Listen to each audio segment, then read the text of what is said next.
Hello, hello, hello, and welcome to the 27th episode of Mixed Media Reviews. My name is Kelsey, and today I'm going to be talking about a movie. This week's movie is Spider-Man: No Way Home. I am planning on being back on track, schedule-wise. I still sound a little bit nasally, but I think it's much better than the previous recording, and I appreciate your patience while I fumble through life. So I tried so freaking hard to not know anything beforehand. And this is me warning you that from this point on, there's going to be spoilers galore for sure. From who's in it, to plot points, to special little tidbits that I decide to speak about.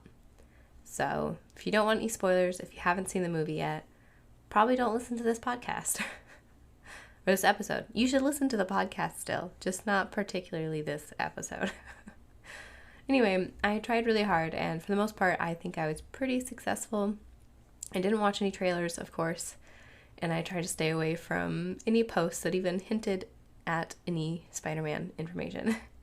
I did know that we'd be seeing some other Spider-Mans, but I didn't know the extent or what they'd be up to, like the plot for the whole movie.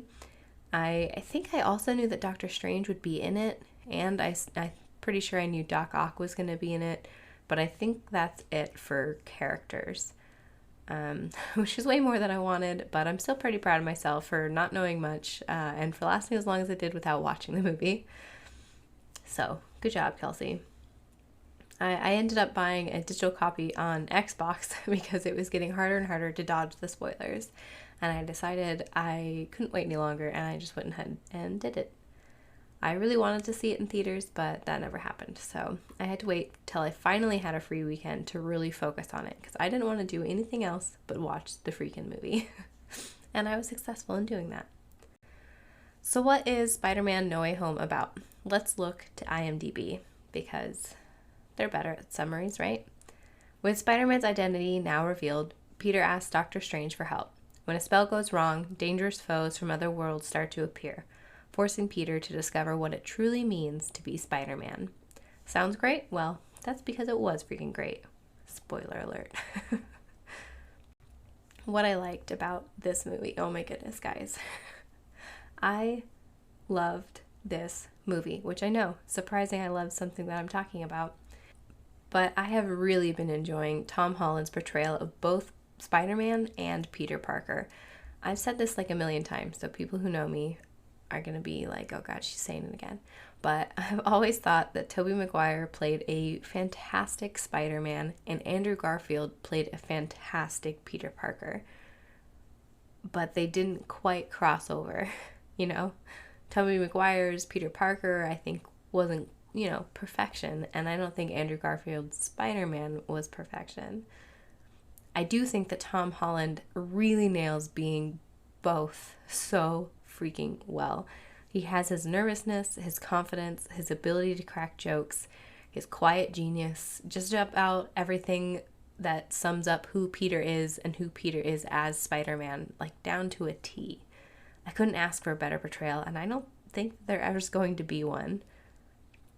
In this movie, we're coming off the heels of the previous Spider-Man movie, Far From Home, where Quentin Beck, aka Mysterio, aka Jake Gyllenhaal, frames Spider-Man for his murder, or his death really, all while revealing Peter's secret identity. Like, literally, this is exactly where the movie picks up, and I absolutely love that we are thrown right into it, and there isn't some gap between the end of the movie Far From Home and the beginning of this movie. We get to watch it in real time as his identity is revealed while he's literally in a crowd of people. I mean, yeah, there is a little bit of a time jump, but I love that we're brought along right away. The chaos of everything happening at once, combined, of course, with the banter of MJ and Peter, is just so good. I love that we get some Daredevil returning. Charlie Cox is a great Daredevil, and I'm really hoping that this, combined with Fisk's appearance in Hawkeye, means we'll be getting more of them in the MCU. Also, now that I'm recording this, I have found out that there is going to be a revival on Disney Plus of Daredevil, so super stoked for that. And then this is the part where we're kind of time jumping.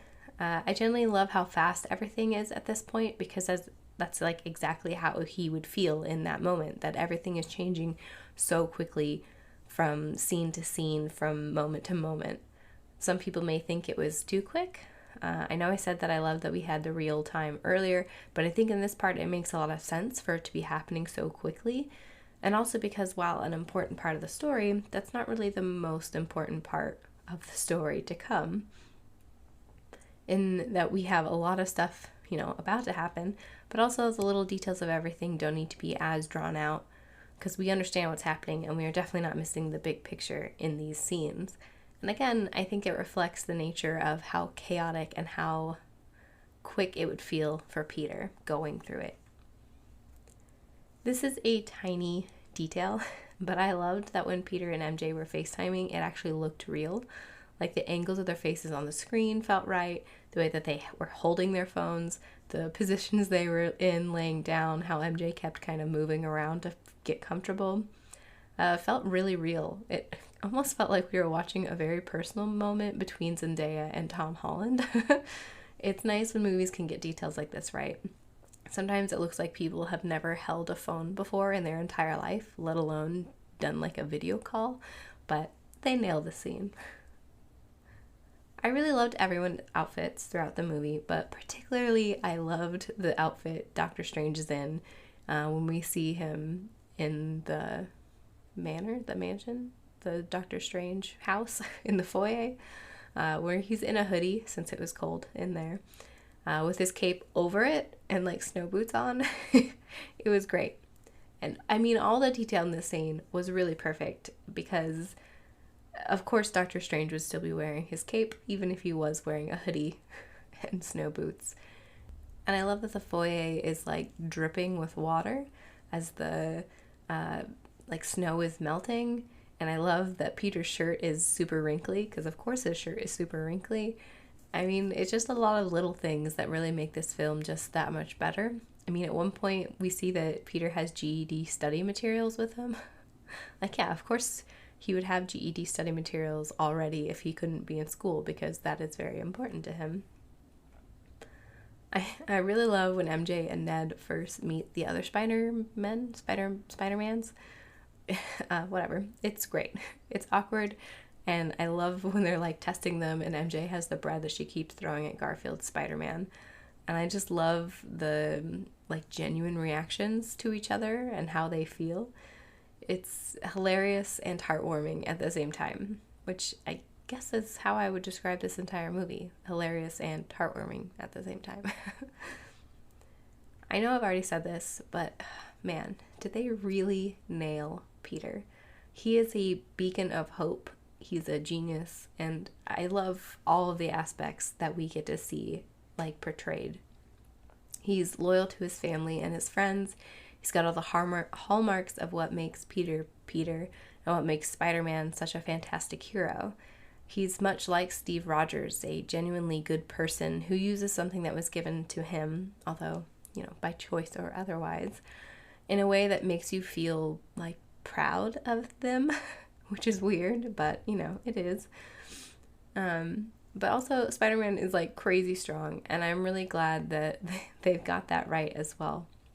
One of my favorite scenes is actually in Civil War with him and Bucky, where he stops Bucky's arm, and the look on Bucky's face is both like confusion and terror. And how he's like really confused. Like, not only is this kid like stopping his arm, but he's doing it like easily, like it's no sweat. And Bucky's very confused by it, and I love it. And sometimes, this is kind of embarrassing, but sometimes I'll just go on YouTube and watch that scene because it's so funny. But yeah, I think he plays Peter really well, and the moral good center of Spider-Man, I think, is portrayed very well. Okay, we have to talk about the other two Peters. I love, you guys, you guys are going to get tired of me using that word, but I love that this movie gives the other Peters another chance in this film. They have a chance to be more, to kind of grow outside of those original films that they come from, And I really love that Garfield Spider-Man gets that second chance to save a person that Spider-Man loves. That was so good. And I loved that you could see it on Garfield's face.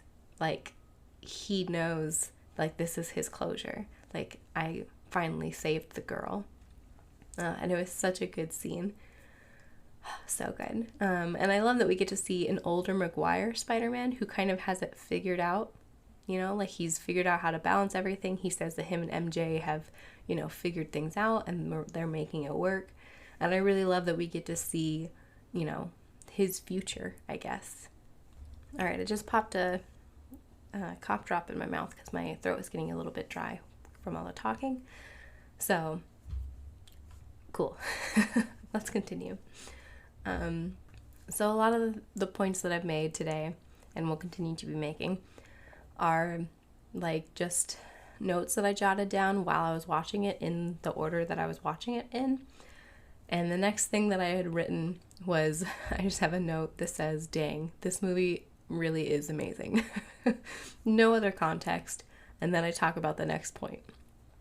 So I don't know exactly when I wrote this down. But 100% true, because I for sure had like high hopes going into this film, and believe me when I say they were met and exceeded. There's like a million scenes where I think I could have written this down, but 2, I think the point where I'm writing this down is the point where Peter loses Aunt May. It's such a like real and visceral scene. And then the scene that follows later on when MJ and Ned embrace him, when the other 2 Spider-Men, you know, tell him that they get it. They get not just losing somebody, but feeling so incredibly responsible for that loss. Like, they directly caused it. Because that's really what Spider-Man is about, I think. Like, Peter gets sadness. Every iteration of Peter understands sadness. Every iteration of Spider-Man gets sadness. Even Into the Spider-Verse got how pivotal this moment of loss is to the Spider-Man origin story. They've all lost somebody. They've all felt so intertwined with that loss. We've seen that in the previous iteration of Spider-Man, but it isn't something we'd really seen with Hollins yet, I think. He was already established when we met him, and Uncle Ben had already been gone. We see hints of this with Iron Man and how Holland's Spider-Man handles the loss of somebody he not only idolized, but began to feel like a son to. But Spider-Man doesn't necessarily feel directly responsible for Iron Man's loss. Only the sadness of losing somebody. But then Aunt May happens. And the hope that Spider-Man has in the face of such utter despair and darkness is what makes Spider-Man Spider-Man. It's partly why Miles is also such a good Spider-Man. Into the Spider-Verse is also about being knocked down and finding the strength to get back up again. That is repeatedly said throughout his story. And that is Miles' story, and it's Peter's story. Also, side note, I really love Into the Spider-Verse. Rewatched it again not too long ago, and I could never get tired of rewatching it. It's such a good movie. Anyway, this movie, the one we're talking about, No Way Home, it just amplifies that side of Peter, of Spider-Man, and it really shows us what it means to be Spider-Man, much like IMDb said in their summary. And I loved it, oh my god, so much. That camaraderie, being sick, you can't say words very well, and also it's me. The camaraderie that Peter felt with his other Peters is born from this moment of shared understanding, from knowing what the others have gone through. And again, it's not just about losing somebody you were close to, it's about losing somebody you were close to and feeling like you could have done something to stop it because of who you are. And I really love that we get this story, and that we get this story in a time when he gets to bond with his other Spider-Men. I really loved when they were all waiting at the Statue of Liberty, like chatting about their lives. It's what we all really wanted them to do, and we got it. We definitely got it.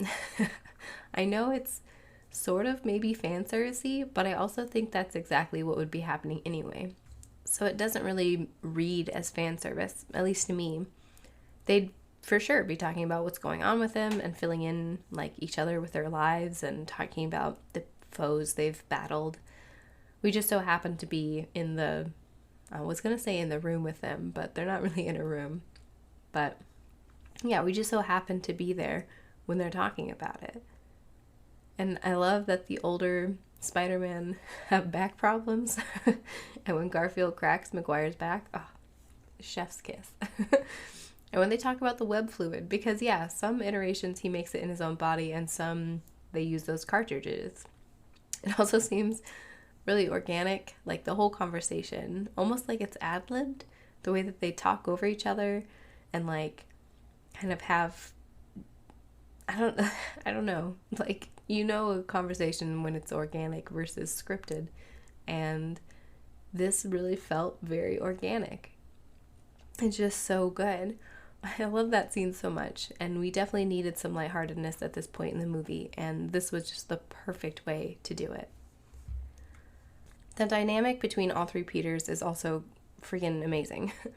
We have Maguire's, who kind of takes on the role of like a supportive parental Peter, guiding his two younger Peters. And then we have Garfield's, who's kind of the confident Peter, the one who isn't brand new at it, but is kind of in the swing of it. Get it? The swing? But yeah, he's a little, like, he has more bravado or something. He's kind of a little more sure of himself and kind of like in the height of this is what I do kind of a thing. And then there's Holland's Peter, who isn't brand new either, but is still young and still kind of trying to figure out how to balance everything, and who is really going through some huge changes at the moment and very emotional things. He's still confident, but he's kind of got a quiet confidence, much like Maguire's is a quiet confidence, unlike Garfield's confidence. But for two really different reasons. Maguire's is from age and experience, and Holland's is from sort of an inexperience, or at least comparatively limited experience compared to Maguire's. But it's also from the fresh pain that he's experiencing. And the dynamic plays really well together. Their lines, their body language, it all matches up so perfectly. And you get hints of this being the same guy, but slightly different based on the time that he's at in his life. But also that, you know, they do have little differences with slightly different personalities or the way that they might think or do things. It's slightly different versions of the same person, and it comes across so well. The end of this movie just gutted me. I can't.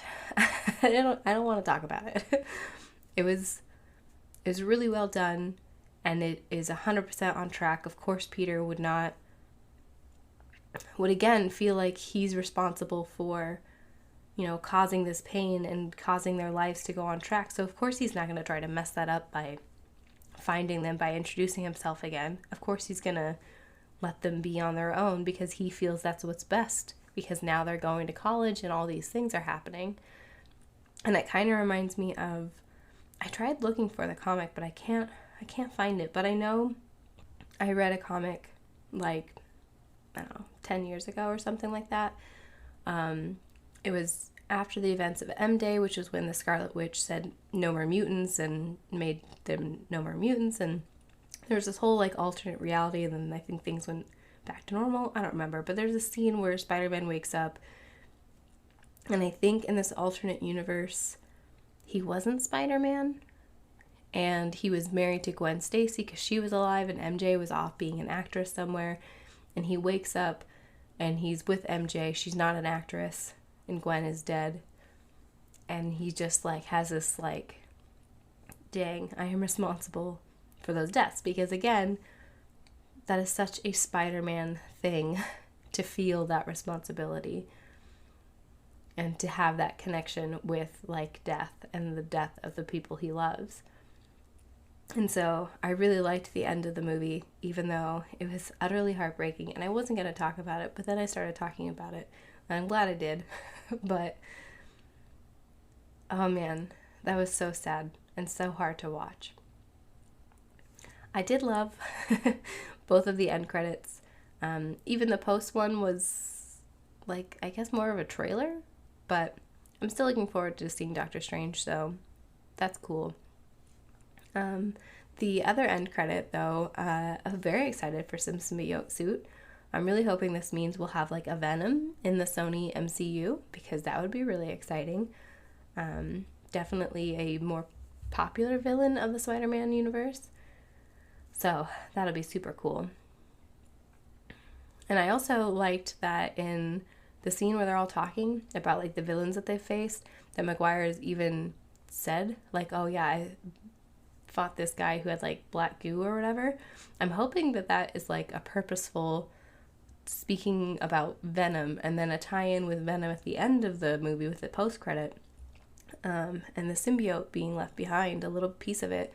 So I'm hoping that that all means more. That'd be really exciting. So are there any critiques for this movie? Maybe, probably, but not for me. I think my main and possibly only critique is the same for all movies, and that's just that Aunt May is so young looking. I mean, Marissa Tomei is in her mid to late 50s in these movies, and she just looks freaking amazing. And that age does make sense for Peter's age, being like an aunt to him. But I guess in the movies, when you have a 30-year-old playing a high schooler, it makes sense to have a much older looking Aunt May. She just always seemed older to me in like the comics, and to be fair, most of my Spider-Man knowledge comes from the 90s Spider-Man cartoon that I really love to watch, and he was in college, I believe, in that, so maybe having a slightly older aunt like in her 60s makes sense for that like iteration. I mean, I look at the Golden Girls, and some of them were in their mid 50s, like Marissa Tomei is, but she does not look like she'd be the same age as Rose or Dorothy. Maybe it's in the way that we style older women and how we used to style them in older and past media. Maybe it's more of a critique on Hollywood. I don't know. Anyway, I guess it's not really a critique once I've talked it out. But which I guess seems to be how a lot of these tend to go, where they're kind of critiques, but not really. But yeah, not much to critique in this one. Obviously, I recommend this movie, as it has been, I think, my favorite Spider-Man movie so far. And it's definitely in the top MCU movies, even though it's kind of MCU adjacent. I don't know what, Sony MCU, I don't know. I'm really looking forward to where we go with Peter's character, and just how incredibly sad that ending was. I can't wait to see what's next. Also looking forward to all the other MCU things in the future, of course, like Doctor Strange coming up and all the shows that are going to be popping up. Really stoked. And there you have it. Those are my thoughts on Spider-Man No Way Home. Thank you so much for joining me. You can find me on Instagram and Facebook at Mixed Media Reviews Podcast, and you can also find me anywhere you find your podcasts, probably. Please join me next week, where I will be back on track and will be reviewing a book, because that is the correct order. And I'm super excited about that book, because I'll be reviewing Legend Born by Tracy Deonn. Heck yeah. Have a wonderful rest of the day. Bye.